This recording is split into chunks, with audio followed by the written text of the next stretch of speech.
Today's show is all about facing fears. Woo! My first guest is Cori Myka, and through her company, Orca Swim, she has been teaching adults how to swim, specializing in those adults that are afraid of the water since 2004. Welcome. Thank you.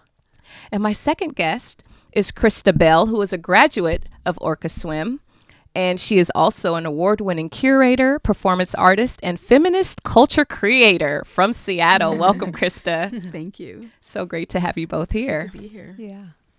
Okay, so as you both know, our topic is about facing fears. Mm-hmm. Before we get into that, I already shared a little bit about what you do, but is there anything that either of you would like to elaborate on your work?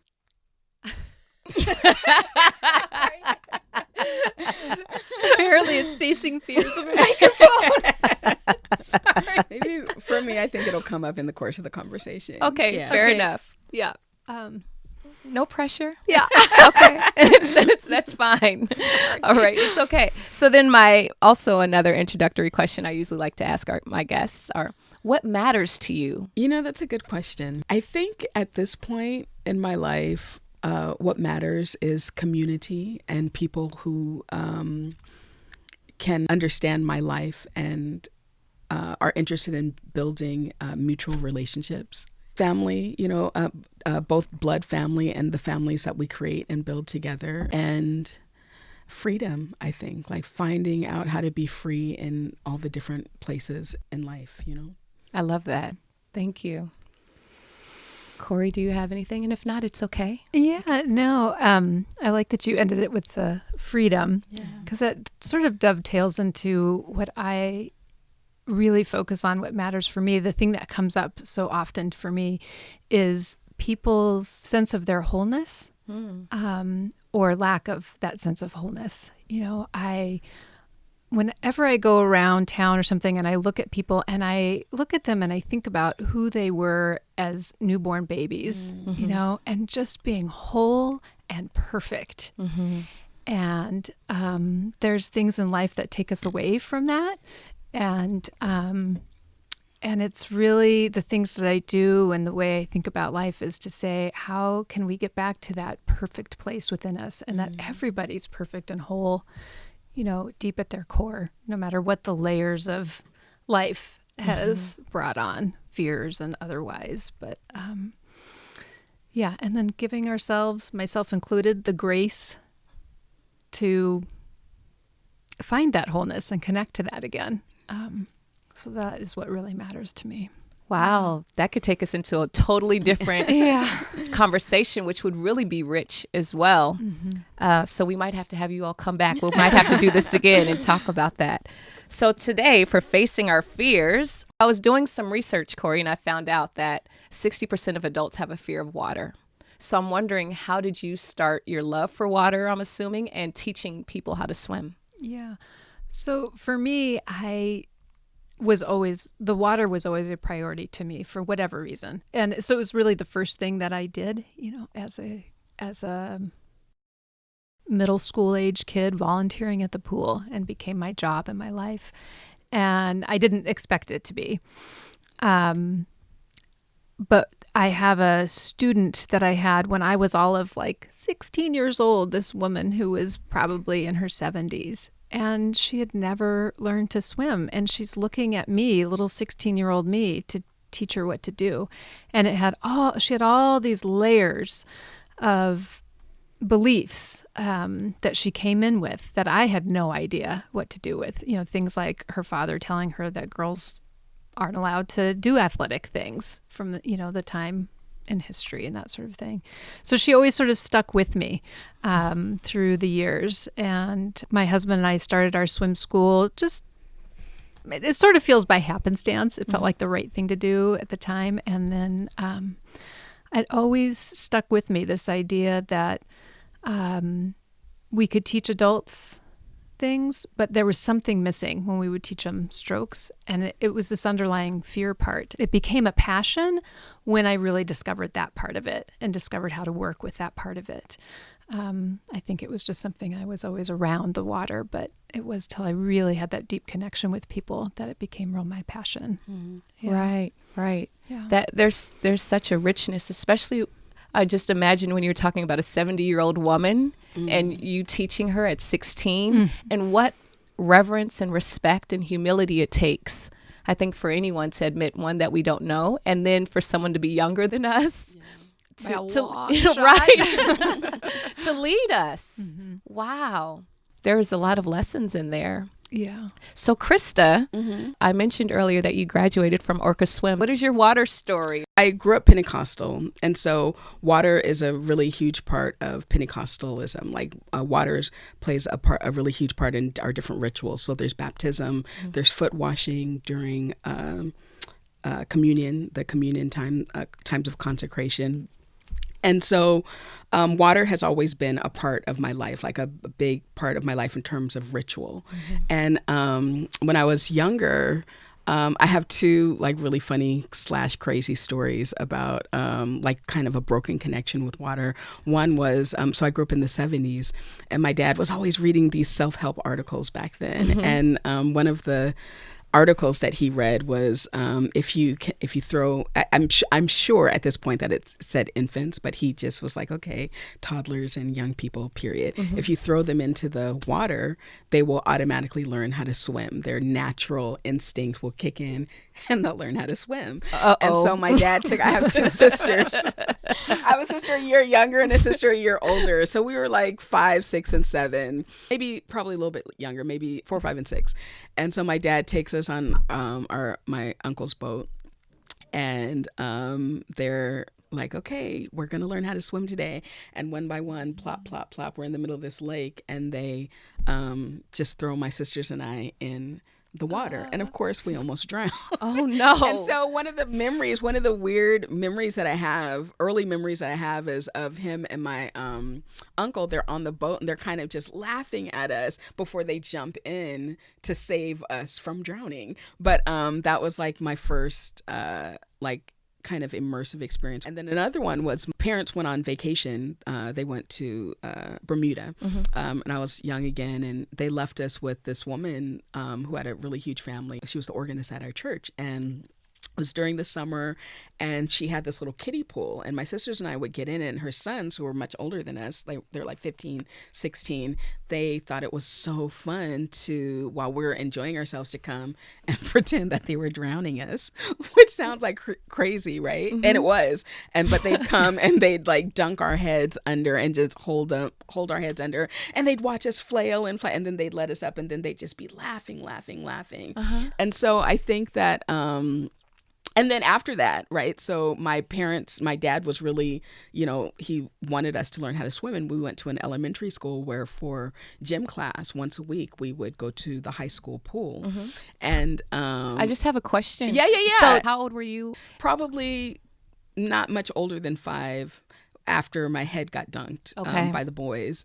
And then and all through elementary we had swim classes, but I never, my sisters and I never got out of the bubbles group, which is the group where you just put your head on top of the water and bloop, bloop, bloop, bloop, bloop, and flow, and like maybe you go up to your shoulders, right? So we never got out of those groups. So yeah. Did you have fear going to the swimming classes from those other experiences that you remember? I was saying earlier to you and Cori that part of the miracle swimming method, or the Orca school, is that if you're like clinging to the sides, or if you can't go into the deep, that's fear. Right. And so like I didn't experience it as like fear, like I wasn't paralyzed to get into the water, but I was afraid of drowning. Yes. Yeah. Afraid of drowning, afraid of not having control in the water.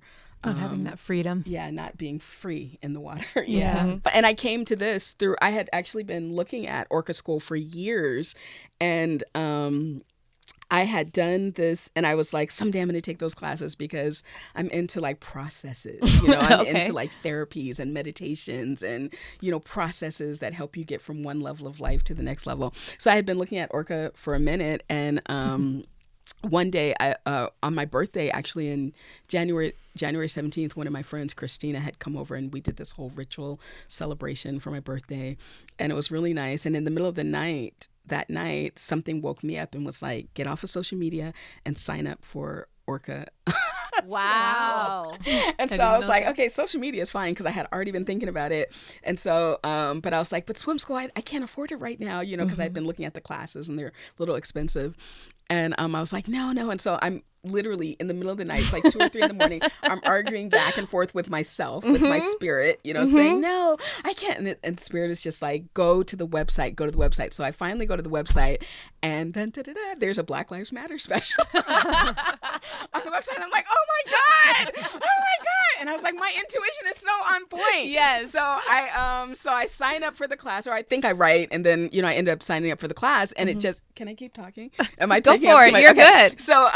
So it just so happens that they had an intensive that was coming up, or there was a class that it was all the way full, and then there was an intensive that was coming up that I signed up for, and I had the awesome fortune to have it be co-facilitated by you and Melon, right? Melon, who's the founder of the program, and then Cori is the founder of the school here. And so I did this intensive. It was 5 days. I feel like it was all day. How long was that class? It was like all day, every day for 5 days. 24 hours total. Yeah, oh my 3-hour sessions. And then I did the next week, because she was still here, right? Melon was still here. Yes. So I did 2 weeks. So basically, what is that? 48 hours? Yep. 48 hours of swimming in 2 weeks. Because I'm intense like that. Right. Go hard or go home. Go hard or go home. So, and then I volunteered for, I think, 3 classes, and I just one of the sayings in the class is stay wet. It's like, ashe or amen, or, keep it moving, keep doing it. And so I wanted to, stay in the practice. But I've had like an amazing time with the school. It was just exactly what I needed in the moment. And I'm glad that I followed my intuition, and Me too. I met wonderful people, but I was in resistance. I had understand. like this really deep resistance. It's so interesting when she said about intuition, because now it's like, I need to tell my Swim story. I don't think I disclosed this at the start of the show, but I am also a proud graduate of Orca Swim School. And I was walking, so I also listened to my intuition. I was walking through the neighborhood. I like to walk and get my exercise. And then sometimes I'll just ask for guidance, like, what direction should I go? And so I asked my intuition, and it said to go down this particular block. So I walked down the block, and the only thing I notice on this block is a sign in the yard that says adult swim lessons, Orca Swim.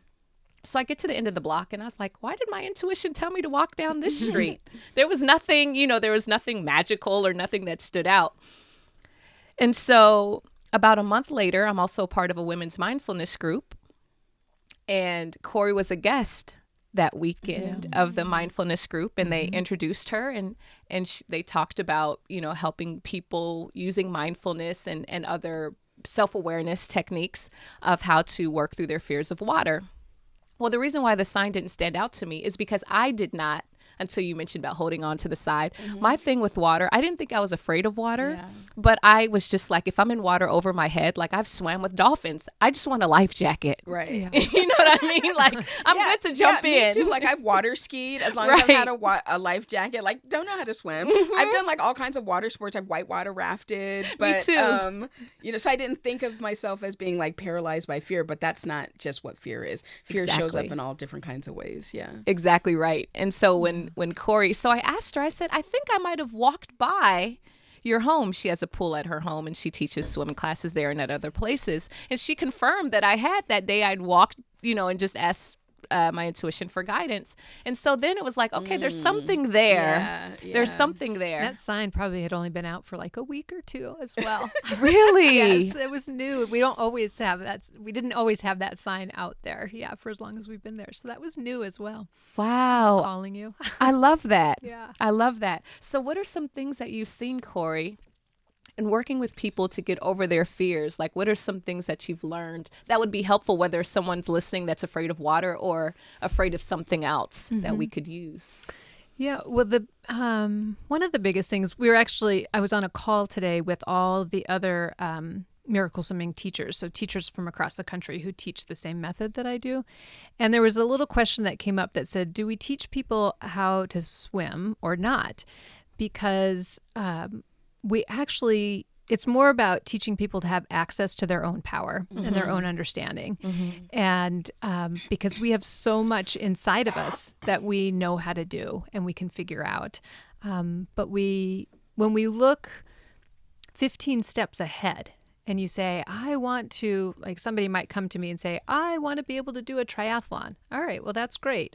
But if you get too focused on this really big thing, it's overwhelming and scary and too much. It has to be broken down into the smallest and smallest steps. Right. And we start with just whatever the tiniest thing is that we can manage to stay calm for.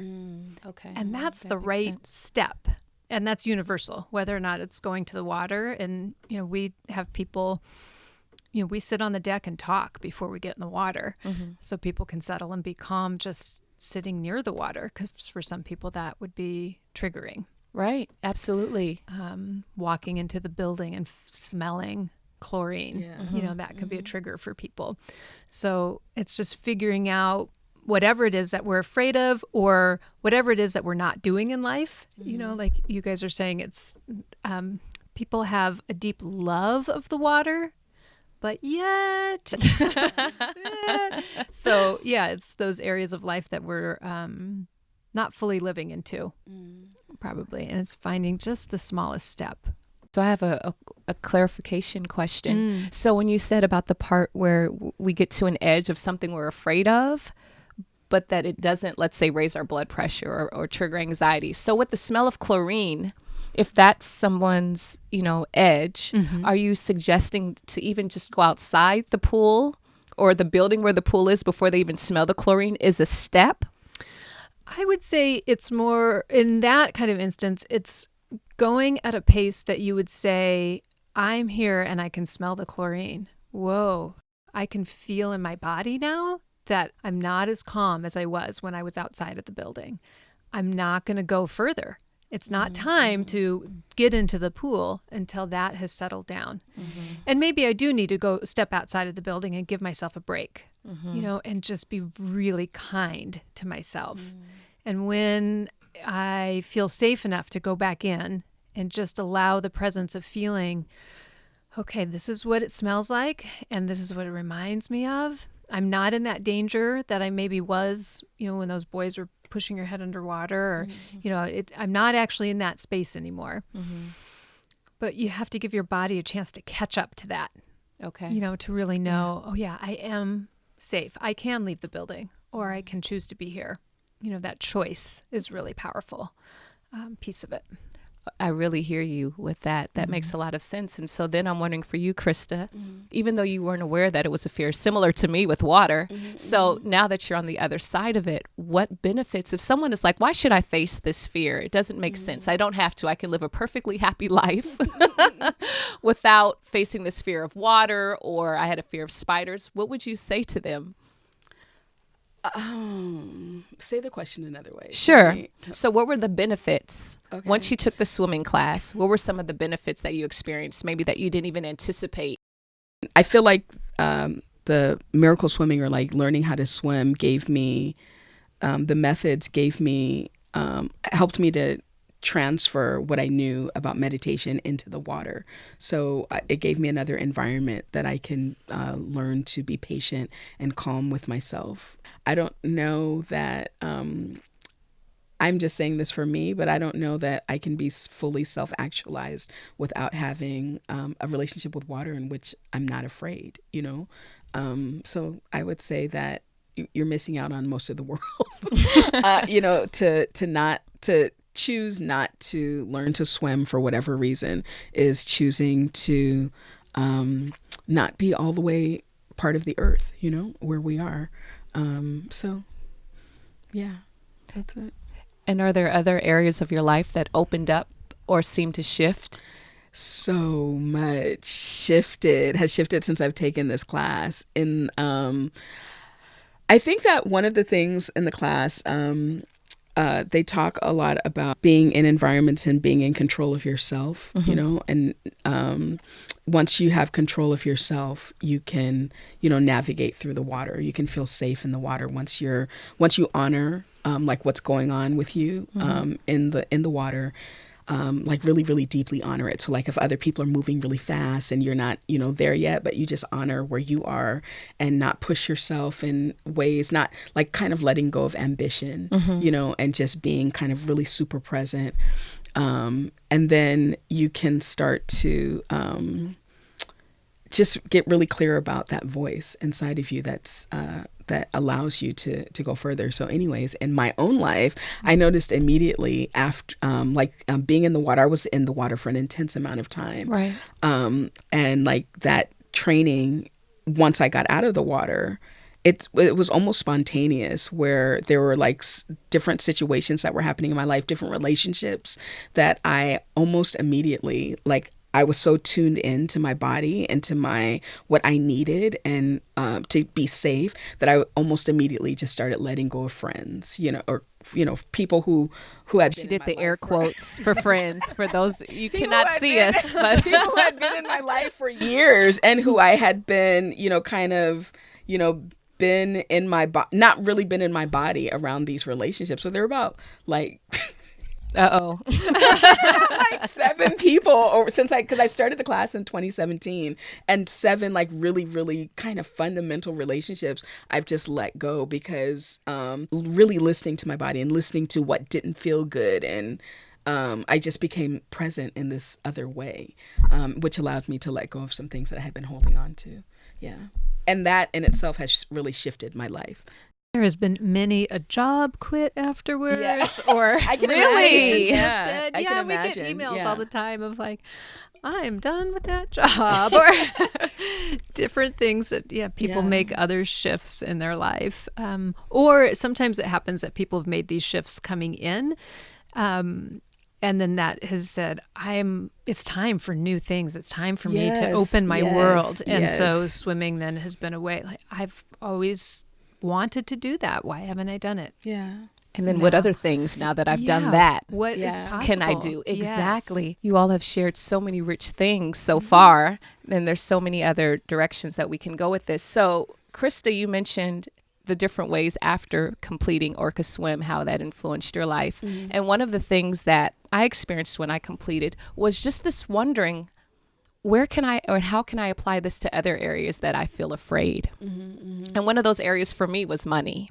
Mm-hmm, mm-hmm. So money, it's interesting relationship, because it's like I've made money. It's interesting to say I'm afraid of it, but I noticed I avoided dealing with my money. Mm-hmm. And so one of the things, it's like hanging onto the side of the pool. Exactly. With money. Exactly. Yeah. And so I looked at the model of Orca Swim. And so the first thing that I started doing was setting aside a time to just face my beliefs about money and to learn more about money and how money works. And then the second part was action. Yeah. What are some actions now that I can employ based on this learning to make progress in this area? And that in some ways was very similar to Orca Swim classes, because we talk about our beliefs about the water and then we experientially get in and test those. Like, one of my beliefs was that I did not float before Orca Swim. And I do float. My float just looks different. Will you speak a little bit about that? About floating? About floating, yes. Yeah. Well, it's very common that, probably most people think they can't float. But floating is just a physics equation. It's air and fat and bone and muscle. And so, and it's not something actually that we have to know how to do to be able to swim. I tell people Olympic swimmers don't float. And because they have so much muscle. They're so muscly. Yeah. They have no fat and they're so muscly. They have big lungs, but if they were just to stop in the middle of the water, they would sink to the bottom. And not too many of us have bodies like Olympic swimmers. I'll just speak for myself. I float very well. I'll just say that I float really well. And I'll just say I consider myself a challenged floater. Okay. Yeah. So, but it really doesn't matter. Whatever it is, it's just understanding how your body and the water work together. And, we all come with our fabulous bodies that take us through life. And it's just coming to the water and saying, okay, well, this part of me is floaty. Feet usually don't float. They usually go down. And people then have those beliefs like you were talking about. They feel their feet going down and they say, oh, yeah, see, I'm sinking. They have this belief that they don't float. And so as soon as something goes down, like their feet, then that reinforces that belief. And so we have to get into a place where we, like you said, examine, well, what is the belief? And then can we put ourselves in a space that we feel safe enough to test even just a small part of it, the smallest part of it, to test it out and see, is it actually true or not? Mm-hmm. And then we can go from there, because then you have accurate information. Yeah.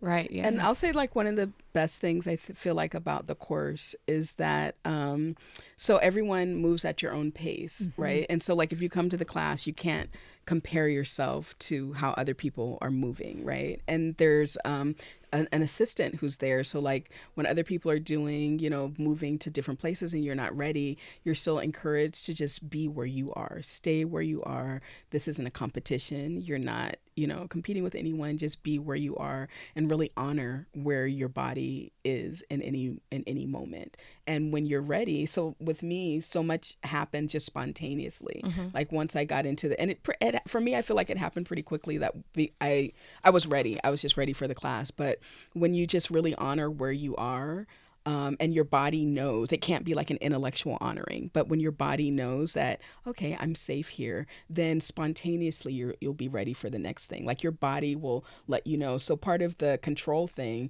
is getting out of your head, to me, and like letting your body and your spirit kind of do its thing, like listening to that. And mm-hmm. things happen really spontaneously. Like, once I don't have to be on the deep end if I'm not ready, or I don't have to float if I'm not ready. Mm-hmm. And just really honoring that was important for me. Yeah. An important part of and that's where it's that piece of, do we teach it or do we just allow? Exactly. We create the environment for people, for their natural selves to come through. Yeah. Yeah. Well, swimmerness. Sorry, what did you say? Oh, I said their natural swimmerness. The natural swimmerness that your dad knew was in you, Christa. He knew. Your dad knew it was there. But he was taking the control, though, instead of you. Oh, my God. It's crazy. Today's show about fear and water reminded me of a poem I wrote way back in 2014 called Unbalanced. And I realize now that this poem was written for this episode, so I had to share it to wrap up the show today. Enjoy. Unbalanced, leaning almost to the point of falling, but not. Tipping, nearly teetering, but not. Drifting, then floating, coasting, then not. Somehow I've become acquainted, unbalanced, ever-changing equilibrium. Afraid toes will meet the water, despite its warm spray that tickles my legs and feels rather inviting. But it, just a drop, digestible.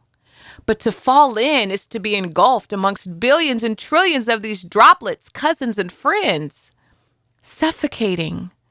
Feeling woozy and as if I can't breathe, as if the air has somehow become the sea and is engulfing me. It has nearly swallowed me whole, and with the fear comes desire, wanting to gain control. Tired of fighting, of sea legs swim, I want rest, reprieve from this storm within. And so, I jump in. First a toe, then an ankle. To hell with it. All in I go. With the start, my lungs feel stifled, hard to breathe. The coldness of water bear hugging me. I flail and kick, but to no avail. Progress fleeting. Exhausted. I stop fighting. And notice. The dark of the ocean, like the dark of night. The sparkles on waves' crests reflecting light. Like stars of skies long since remembered, I remember. The humidity, the rhythm of my chest, in concert with my heartbeat. I remember the firelight dancing, the samba across the sun-warmed cheeks, legs, and arms, and finally, I feel its warmth. And just like that, the sea monster has become a companion, a friend. Thank you all for listening today to Feel Good. My guests, Christa Bell, Cori Myka, talking about facing our fears and specifically about facing our fears of water. I also want to thank the talented composer of this Feel Good music, Mr. Ryan Rise Walker.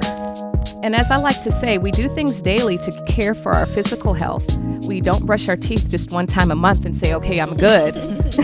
Similarly, consider doing something every day for your mental and emotional health. Here's to you feeling good.